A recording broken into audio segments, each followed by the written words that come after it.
Kalau ini tentang musibah. Tentang semua musibah yang dialami manusia, yang sudah menjadi ketetapan Tuhan, hadapilah dengan sabar sebagaimana adanya dan jangan pernah mengeluh.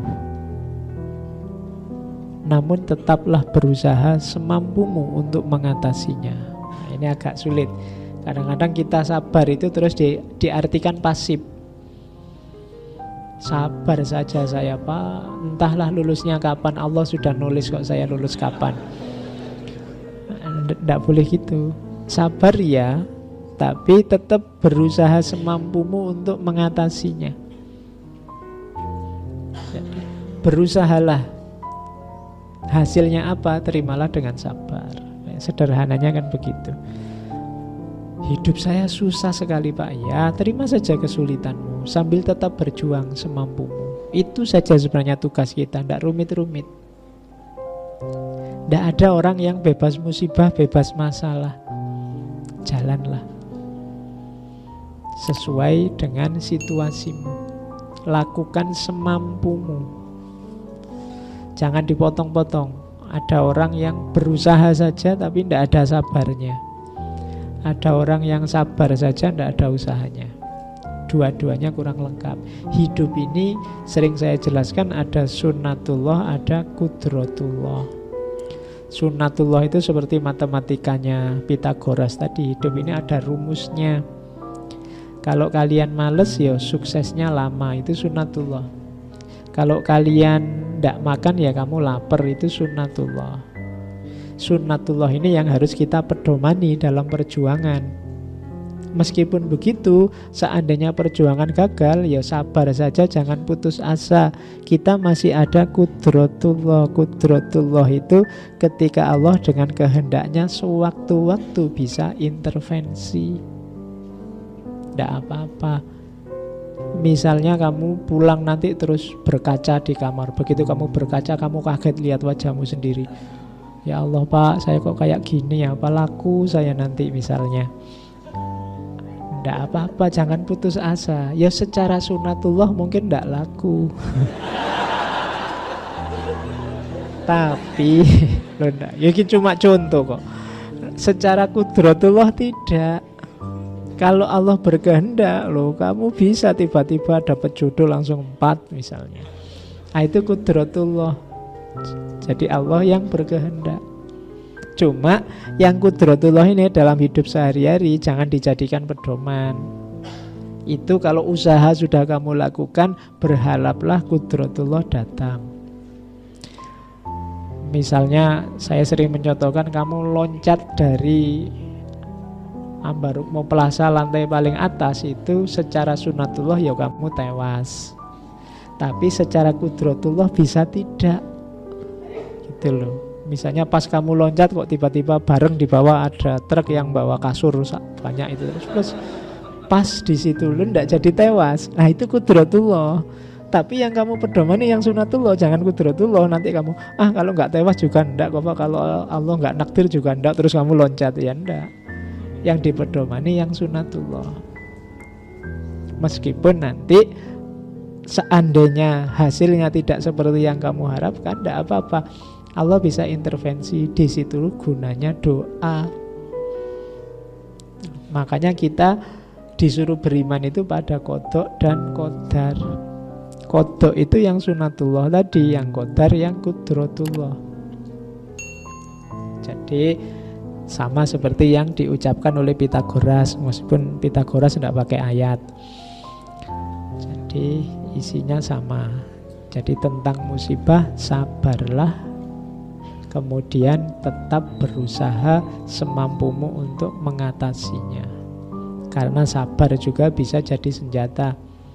Hadapilah dengan sabar itu berarti menjadikan sabar senjata menghadapi musibah. Dan ini kan ada ayatnya, wasta'inu bisobri wassalah. Minta tolonglah dengan senjata sabar dan sholat. Nah itu. Cuma di sini tidak ada sholatnya, wong Pythagoras tidak muslim. Oke, terus kalau ini menasihati kita hari ini, ada banyak pandangan di kalangan manusia. Ada yang bagus, ada yang jelek. Jangan terburu memuji atau menolaknya. Saat kesalahannya semakin menjadi, dengarkanlah dengan bijaksana dan persenjatai dirimu dengan kesadaran. Oh, ini malah persis kalimatnya, persenjatai dirimu dengan kesabaran. Jadi di lingkungan sekeliling kita ini banyak orang yang pandangannya macam-macam, yang sering mancing kita untuk komen. Apakah itu memuji atau mencela dan menolak? Katanya Pitagoras, jangan kesusu dipuji, jangan kesusu ditolak. Karena bisa jadi kita tertipu. Karena pandangan orang itu punya konteksnya sendiri-sendiri, punya subjektivitasnya sendiri. Mungkin menurut orang itu dalam situasinya yang bagus itu, tapi dalam situasimu kalau semacam itu jelek. Misalnya dalam situasi kalian ada dalam situasi yang harus segera lulus karena mau DO, sementara dia ada dalam situasi yang menuntut dia untuk harus sabar karena baru dapat musibah. Kalimatnya mungkin mirip tapi situasi yang dihadapi berbeda. Kalau bagi yang habis kena musibah, kita menghibur dia dengan sabar. Tapi hiburan untuk sabar kalau bagi dia yang terancam DO mungkin tidak efektif. Kalau yang terancam DO, masuk kamu sabar saja, kalau nanti tidak jadi berjuang. Loh, menasihati untuk sabar itu bagus, tapi untuk yang terancam DO tidak efektif, tidak, kurang pas, tidak bijaksana. Nah, tapi bagi yang dapat musibah pas, dia bijaksana. Apalagi kalau dikaitkan dengan kebijaksanaan universal. Karena dalam kebijaksanaan universal ya kamu jangan kesusu memuji atau menolak. Karena segala sesuatu ada reasoningnya sendiri. Allah itu memberi musibah, memberi kegembiraan itu konteksnya luas, tidak sesederhana kelihatannya. Kayak ceritanya, mungkin dulu pernah saya ceritakan waktu Nasruddin Hoja itu loh. Saya tidak tahu sudah apa belum. Jadi satu ketika Nasruddin punya kuda. Biasanya kan keledai, ini tiba-tiba dia punya kuda. Kudanya bagus. Nah, terus tiba-tiba datang raja. Raja ini tertarik dengan kudanya Nasruddin. Terus raja ini, Nasruddin, kudamu bagus, tak beli ya, berapapun tak bayar. Katanya Nasruddin, oh saya sayang sama kuda ini, tidak saya jual, berapapun loh ini. Iya, tidak saya jual. Begitu rajanya pulang gak jadi beli, tetangganya komen semua, bodoh sekali kamu, mau dibeli berapapun kok tidak, kuda aja kan bisa beli lagi banyak. Katanya Nasruddin, suka-suka gua dong, wong kuda-kudaku, kamu tidak usah komentar lah, tidak ngerti situasinya kan gitu. Besoknya kudanya hilang. Wah, tetangganya komen lagi, banyak. Ya kayak di medsos itu kan tambah panjang. Kemarin sing komen ratusan, ini 500-an komen semua. Sudah dibilangin, coba kemarin kamu kasih ke raja kan enak, kamu dapat uang, sekarang hilang. Sudahlah, gak usah komen, aku yang lebih ngerti. Besoknya kudanya pulang lagi, bawa banyak kuda yang lain, kuda liar dari hutan. Mungkin kudanya ini ngerti, wah aku dibelain ini sama tuanku, terus dia nyari teman banyak. Nah, tetangganya komen lagi, banyak lagi komen. Wah, ternyata memang bener kamu, sekarang kamu punya banyak kuda nih, pinter banget kamu, komen lagi banyak. Terus karena yang dibawa banyak kuda liar, anaknya nyoba kuda ini, jatuh, kakinya patah. Wah, komen lagi banyak. Ya. Ah, ternyata kudanya malah membawa bencana, rugi kamu. Pokoknya Nasruddin, alah suka-suka gua. Pokoknya tiap hari dia suka-suka aja. Terserah orang komen apa. Kok dilalah ketika anaknya kakinya patah, kerajaan, panglima kerajaan datang ke kampung itu nyari anak-anak muda untuk jadi pasukan perang, karena negara sedang butuh tenaga muda untuk jadi tentara. Semuanya diangkut kecuali anaknya Nasruddin. Kenapa? Karena kakinya patah. Wah, alhamdulillah anaknya nggak ikut akhirnya. Komen lagi semua tetangganya banyak.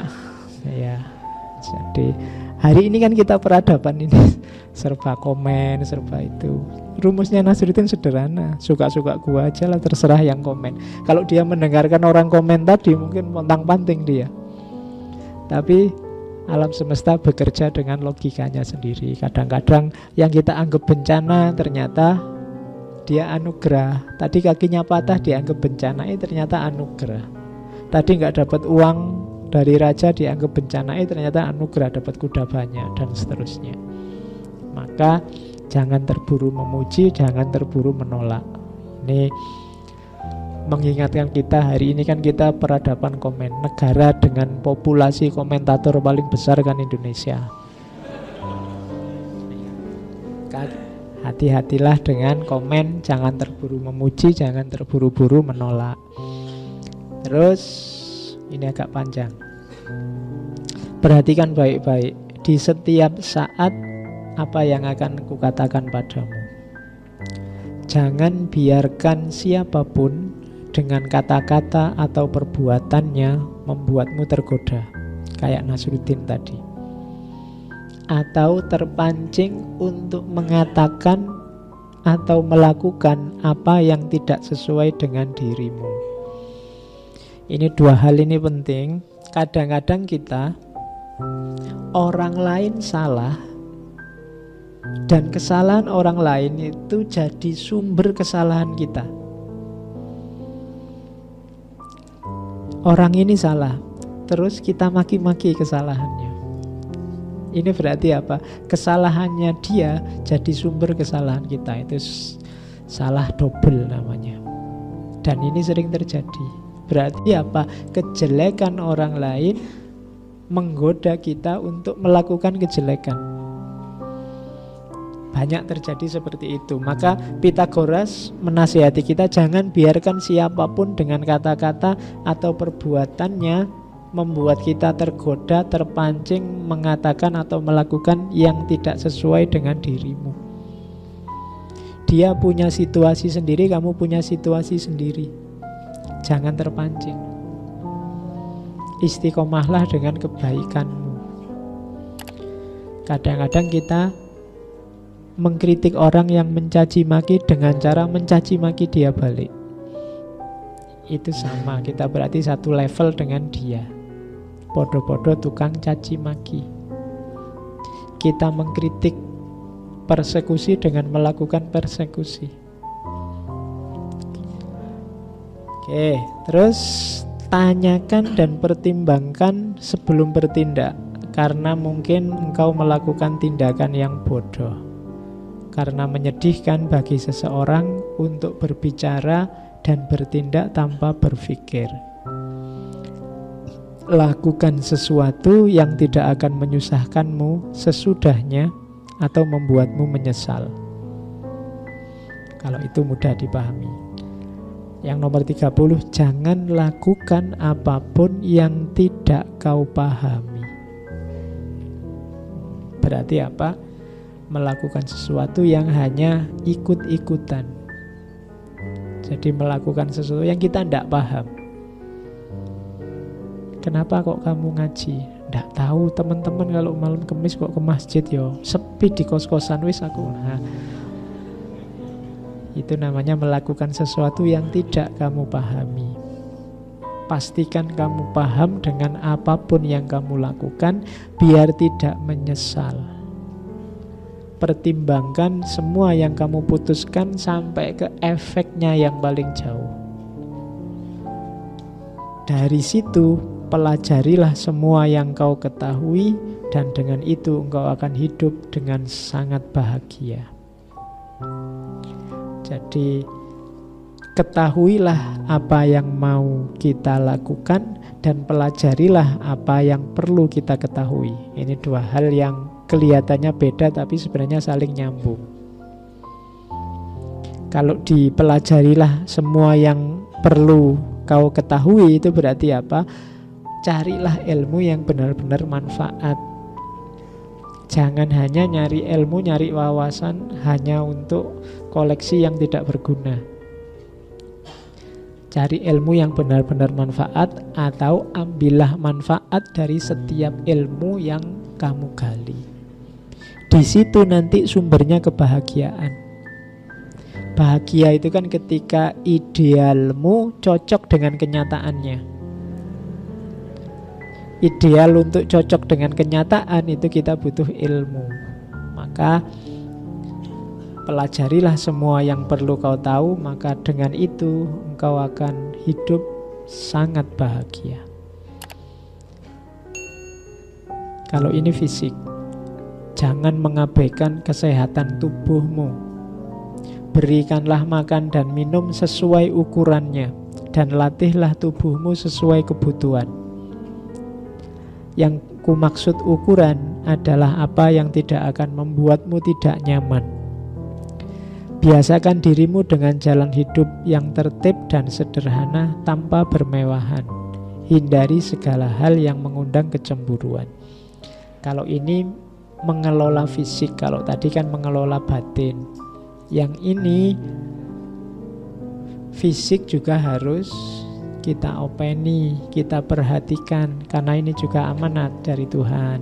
Cuma kalau yang fisik-fisik, penuhi sesuai ukurannya saja. Termasuk olahraga. Olahragalah sesuai kebutuhan saja. Kenapa yo? Jangan overdosis. Makan yang overdosis jelek. Olahraga yang overdosis juga jelek. Ndak olahraga jelek, apalagi ndak makan tambah jelek. Jadi penuhi secukupnya saja. Berlebihan jelek, kekurangan juga jelek. Jadi untuk yang fisik-fisik penuhi saja. Butuh sehari makan 3 kali, ya makanlah 3 kali. Kalau butuhnya cuma 2 kali, saya 3 kali kebanyakan Pak, cuma butuh 2 kali saja, ya makanlah 2 kali. Saya butuhnya cuma sekali kok Pak, kenapa ndak cukup duitnya? Ya mau gimana lagi. Jadi penuhi secukupnya, jangan berlebihan. Karena kadang-kadang yang membuat kita terjebak di dunia materi itu ambisi kita untuk kenyamanan duniawi terlalu lebih. Jadi cita-citanya agak panjang. Jadi cita-cita pengen punya mobil, punya motor, punya rumah. Rumah pun gak sekedar punya rumah. Saya pengen punya rumah yang luasnya sekian, paling tidak tingkat 3. Kemudian mobil juga tidak asal mobil, tapi mereknya ini. Ketika kalian targetnya semakin detail-detail kecil ini, semakin sibuk kamu nanti dengan materi. Dan itu akan menyulitkan hidupmu sendiri. Biasakan hidup yang tertib dan sederhana. Hidup yang nyaman itu yang sederhana tanpa bermewahan. Ada beda antara hidup mewah dengan bermewahan. Bermewah-mewahan itu berarti hanya untuk show, untuk pamer. Tapi kalau mewah dengan sendirinya, itu rezeki namanya dari Allah. Jangan bermewahan, tapi karena ada orang memang yang ditakdirkan kaya. Dalam rangka apa? Harmoni tadi. Kalau semua orang miskin, yang sedekah siapa? Ya kan? Kalau semua orang miskin, hukum saling membantu tidak akan jalan. Saling menolong, kerjasama tidak akan jalan. Maka ada demi harmoni tadi. Dan hindari semua yang mengundang kecemburuan. Pak, kan tidak salah saya Pak kalau orang lain iri. Ya kalau bisa jangan membuat orang lain iri. Kalau tadi saya pesan jangan melakukan kekeliruan di atas kekeliruan orang lain. Kalau ini sebaliknya, jangan jadikan dirimu sumber kekeliruannya orang lain. Kita kadang-kadang jadi sumber salahnya orang lain. Antara lain melakukan yang mengundang kecemburuan. Kalau bisa dikurangi. Misalnya ada temenmu yang uangnya sudah habis, beli makan tidak bisa, akhirnya tiap hari Indomie. Sementara uangmu masih banyak, terus kamu beli makan yang enak-enak, itu pun dibungkus, dibawa pulang ke kos-kosan, makan di depan dia. Yo, masalah itu berarti. Oke, itu namanya kamu nyari masalah, mancing orang untuk jadi dosa. Tapi kan dosa-dosanya dia, Pak. Lo ndak, kamu jadi sumber dosa itu juga masalah. Kan kamu sering begitu, biar aja dia ngomong jelek tentang aku, kan nanti dosanya dia tambah banyak, dosaku pindah ke dia semua. Lo kalau bisa kamu jangan jadi sumber yang bisa diomongkan semacam itu. Oke, jadi hindari segala yang mengundang kecemburuan. Oke, jadi ini nasihat dari Pythagoras.